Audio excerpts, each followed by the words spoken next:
Esina how long lento masoya ku podcast mzala? Ndiye ku podcast ngoFebruary le. February. Ndiye ku podcast ngoFebruary mzala imemory seyithanda ubaphonya. Yeah, okay. But yani biseyinesikhathi. So mzala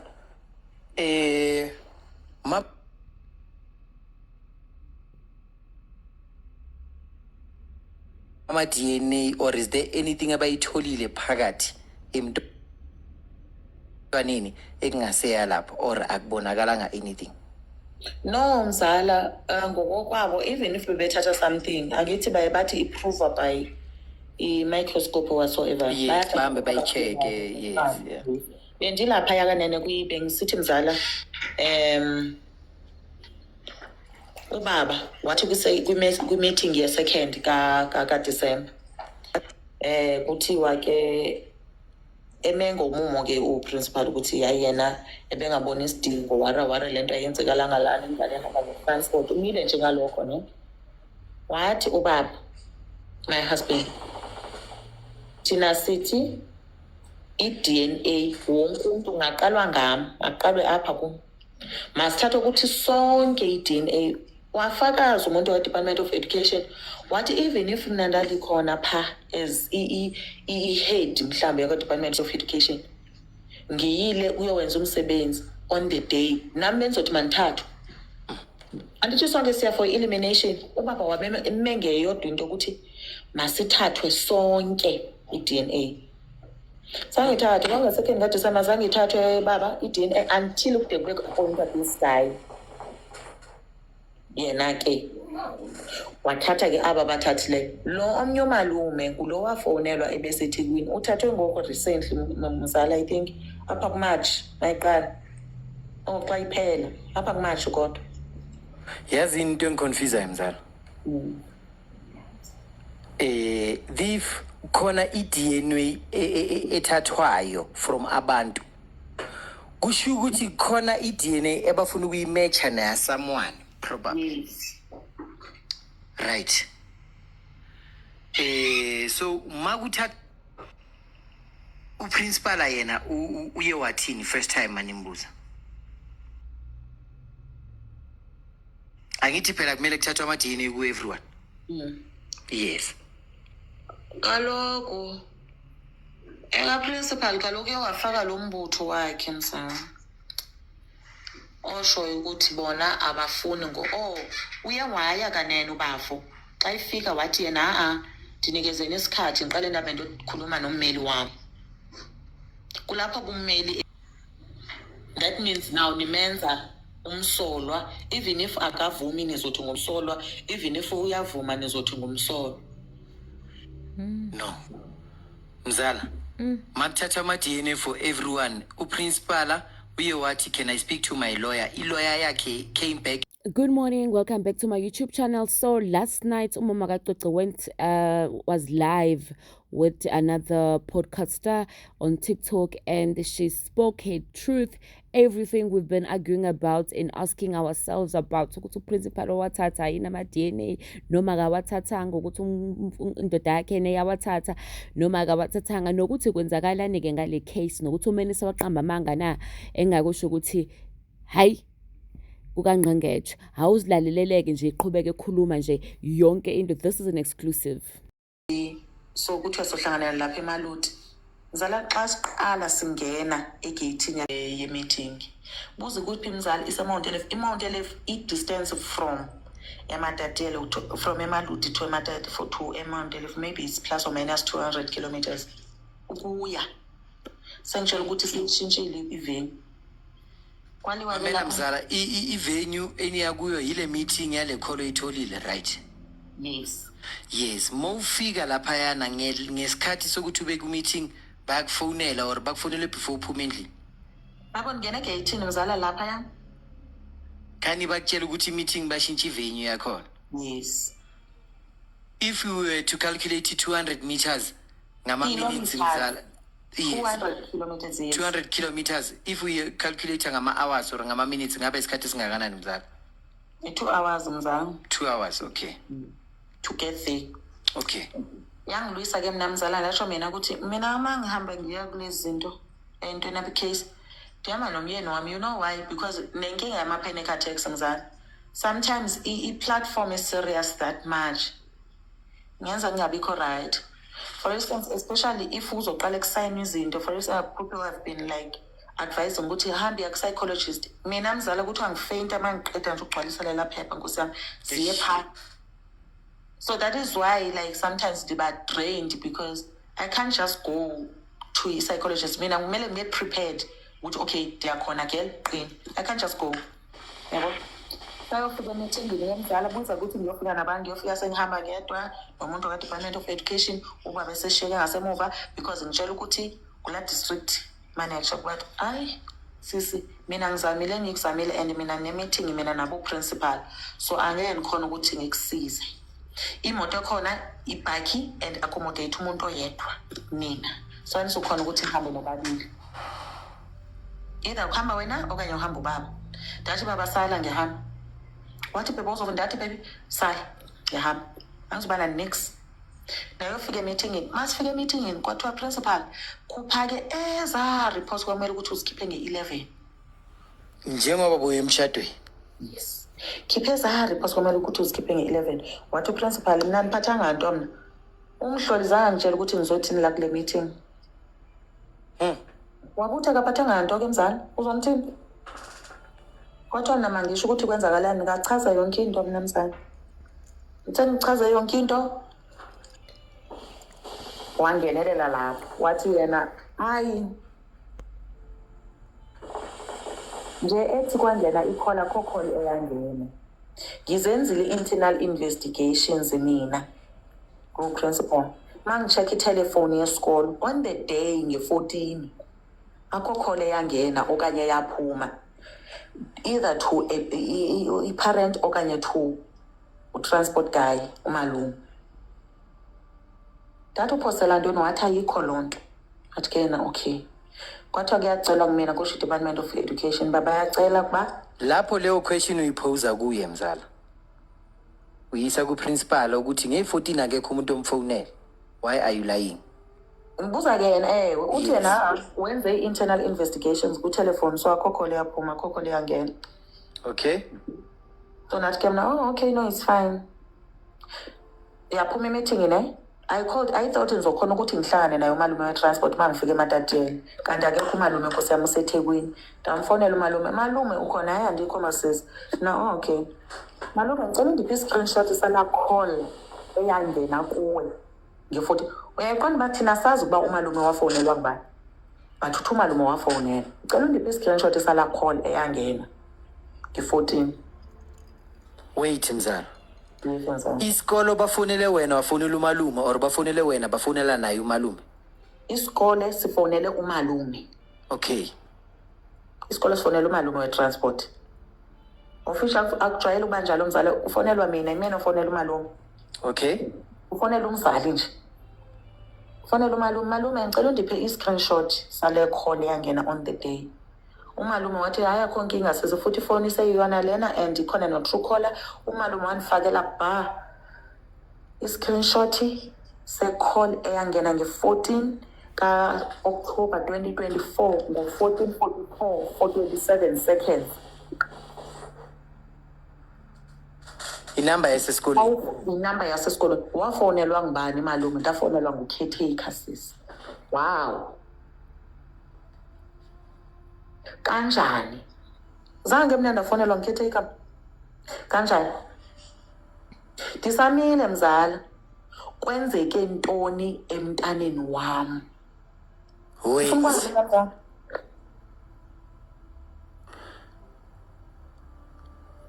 Udriver mabamfonela ufonele i-caretaker.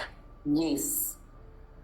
Not umuntu wasesikoleni oku-reception or someone or responsible for leyo nto leyo. No. Ufonelwe ngubani? U-caretaker. Uyabona u-caretaker mzala ne?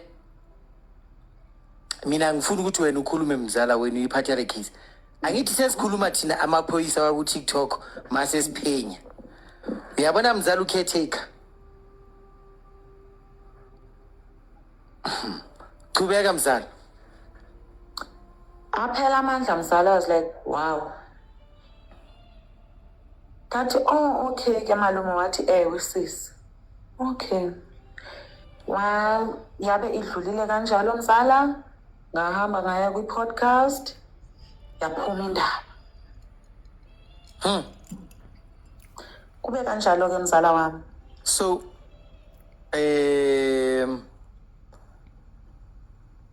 ama-blood samples ayathathwa kubantu abayingakhi? Abantu abayi-3 mzala. Okay. Ubani nobani?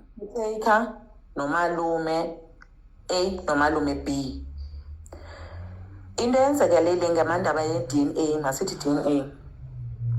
I-DNA mzala, sise-meetingini ye-2nd kaDisemba. Mzala, I apologize. Like siyathandaza mzala ngo each and every hour mzala ngicela sithandaze please. Compare nantoni ngekho for DNA. Yes. Into engibuzayo ukuthi what was the need yokuthi bago through i-process yokuthatha abantu ama-DNA if they didn't find any foreign DNA? Iphuma negative comparison nantoni kungekho foreign DNA mzala. Andizukuphendula but now I'm asking a question lapho kuwena. Yes. Comparison nantoni? Besikhona isidingo ngibuyela back to lento la uqeda ukukhuluma. Ibikhona need nyani na. So when they said uprincipal went and took i-DNA kwaba ne-minister ekhipha statement ukuthi usikhiphile babuya apparently akayithathanga. Now I'm lost mzala. Did he or he did not? The time bathi uyithathile uprincipal i-DNA uye wayithatha nge-knowledge yakho. Mna mzala njengomama wengane nkosami njengoba siyifamily ithi nizange ifike lonto kuthini. Bayithathiwe. The reason why seyiphinde futhi yabuya futhi statement sathi mina khange ngisho ukuthi uyithathile. It's just because mina ngibuze umbuzo ukuthi nini ngene. Ndibuza umbuzo ukuthi nini? Why sizoyiva ku media? Ininzi into eyenzekayo apha mzala. Ininzi into eyenzekayo. There is a minister apha sithina yazo endlini on the day minister and sesibona laphaya kwi-media seyithi hayi sefunyaniswa ukuba untana ulinyazwe multiple times. Wow uyithatha phi leyo thina singayazi? Uyithatha phi leyo into singayazi thina? Asiyazi thina lento uthetha ngayo. Because nambuza even seyisendlini that wow mama esothusa. Because kaloku thina sasikhona kwa-doctor zange siyixelelwe asikuphikisi le asikuphikisi but kutheni izovela ngale ndlela kutheni ungaqalanga kuthi kutheni izogijimeka kwi-media. Mzala ucwecwe njengoba i-caretaker beyimbiza athi hamba yoklina. Bakhona abantwana bekabe nabo abayi-2 right? Bebekhona abantwana nje bonke bayi-5. Okay. So kubizwe abantwana bonke or kubizwe lo wakho kuphela? Abantwana bonke bayoklina. Mama bandashayela ndodwa eklasini. I-separation yenzeke kanjani? I don't know. Okay, mhlambe maybe omunye bamfake kule class omunye bamisa ngapha ukuthi baba separated obviously. Because ngokuyibona kwami mina ingathi because abekho kwi-grade A1 so umuntu nomuntu beleqe kule class yakhe. Did they ever interview or ask questions from labantwana laba ababebanayo? Ma-interview last week mntasi. And the 3rd or the 4th ka-April. Not last of all. Kodwa yes. Ingathi the 3rd ka-April. Ingona bebe interview. And that was my question ukuthi what was the outcome mzala? Siyazelaphi mntasi? Abakayikhiphi. Can't yazi. Aren't you not supposed to get information kuqala mzala? Labantu kanti basebenza kanjani? Ufumana phi mzala? Njengobani kanene? Who am I by the way? Mzala ziyakhala mfana. Okay. Khona la i-statement khona bathi mzala you refused i-assistance from ifizio nokuthi kusizwe ingane, did those people explain to you ukuthi that process ebazokuyenzela yona iyokusiza wena or yana? Kade ngumele lo mbuzo mzala. Sizolala. Mzala, nane. Ndingumuntu namzala ne. Ndingumuntu nje ndine-plans zami. As much as bane-plans zami ndihleli nocwecwe apha ongekho right. Ukuthi nje i-water bottle yakho uyithathile la. Ucwecwe ukhala ngama-pains uswe ukuthi une-period pains or nje uvele nje asho ukuthi ma kubuhlungu, and ma kubuhlungu mzala kuyaqina lapha. Wani mzala i-call okay okokuqala before indaba ye-call. Ngiyatshela ukuthi emaphoyiseni ukuthi ingane kumele ithathwe isiwe eClaimstown. Iyathini ingane eClaimstown? Ingane iyolulekwa basho kanjani? Mna okay. Kuthiwa no na ungahamba but ubaba ashiyeke. Ithi-ke mna, what are the security measures kuyo yonke leyo nto leyo? Uzoba safe umntwana? Kuthiwa uzoba safe. One thing about mna-ke mzala, no matter ndingagowa kangakanani, but ukuba actor desperate sometimes, ila nto eshonisa abantu phansi kwebhasi.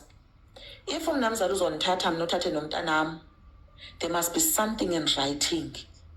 Black and white, yes. Isayinwe wemzala, isale ekhaya. Ukuthi sibathathile baye endaweni ethile.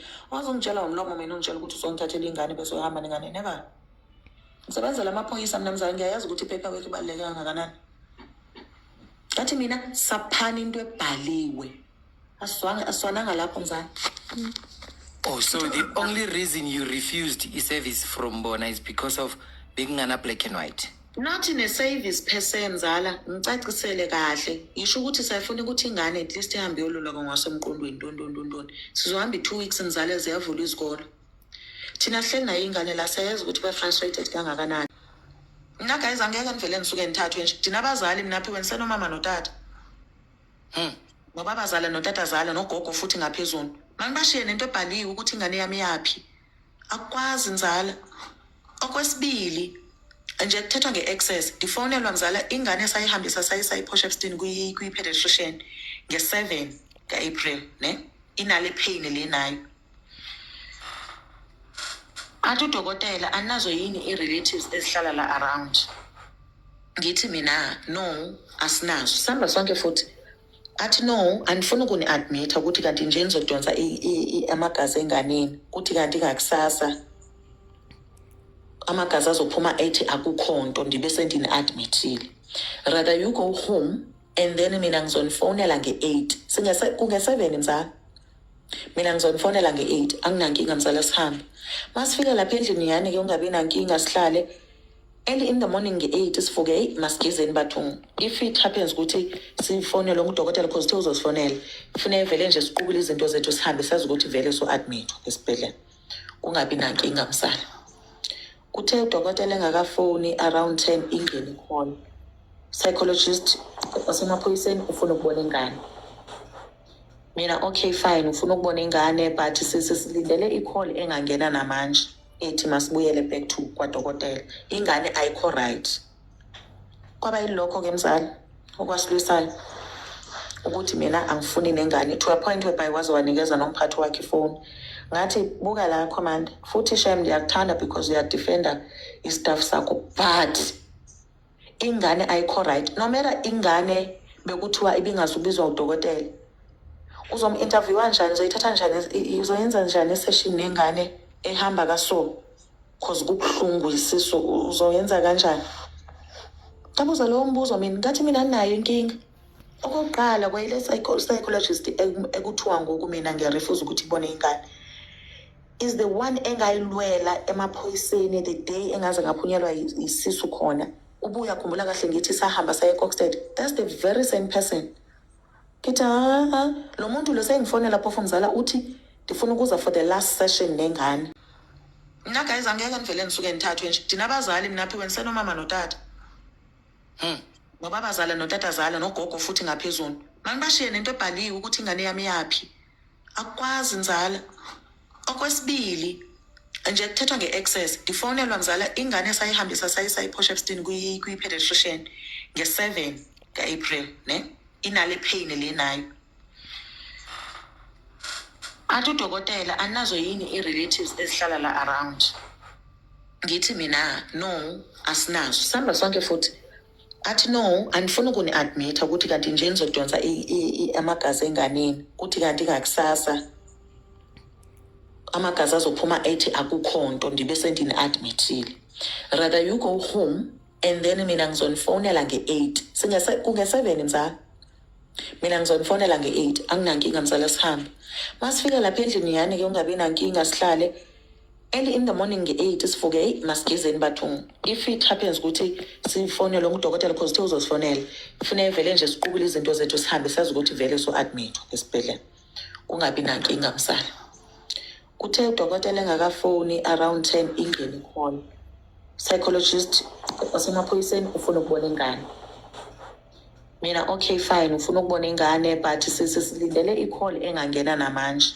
ethi masibuyele back to kwadokotela ingane ayikho right kwaba yilokho ke mzala okwasilwisayo ukuthi mina angifuni nengane to a point whereby waze wanikeza nomphathi wakhe ifoni ngathi buka la command futhi shem ndiyakuthanda because uyadefenda istaff sakho but ingane ayikho right no matter ingane bekuthiwa ibingazubizwa udokotela uzomu-interviewa kanjani uzoyithatha njani uzoyenza njani isession nengane ehamba kaso cause kubuhlungu isisu uzoyenza kanjani tabuza lowo mbuzo mina ngathi mina nayo inkinga okokuqala kwayile psychologist ekuthiwa ngoku mina ngiyarefuza ukuthi ibone ingane is the one engayilwela emaphoyiseni the day engaze ngaphunyelwa isisu khona ubuya khumbula kahle ngithi sahamba saye eCockstead that's the very same person kithi lo muntu lo sengifonela lapho mzala uthi ndifuna ukuza for the last session nengane